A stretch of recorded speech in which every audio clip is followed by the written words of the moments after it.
একটা বনে একটা খরগোশ আর একটা কচ্ছপ থাকতো। খরগোশটার ছিল বিশাল অহংকার, কারণ সে বেশি জোরে দৌড়াতে পারতো। তাই সে কচ্ছপকে বলল, শোনো, কালকে একটা দৌড় প্রতিযোগিতা হবে আমার সঙ্গে, ওই বড় বটগাছ তলা পর্যন্ত। পরের দিন দৌড় প্রতিযোগিতা হলো। খরগোশ লাফিয়ে লাফিয়ে আগে চলে গেল এবং কচ্ছপ পিছনে পড়ে গেল।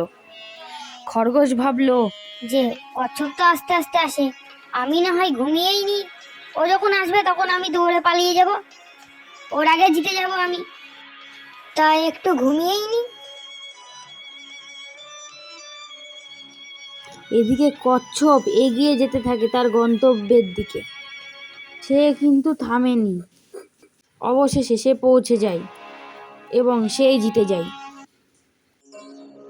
এদিকে খরগোশ ভাবছে কচ্ছপ বোধহয় এখনো আসেনি, তাই সে দৌড়াতে লাগলো এবং যখন সে তার গন্তব্যের দিকে গেল তখন সে দেখলো তার আগেই কচ্ছপটা চলে এসছে এবং সে জিতে গেছে।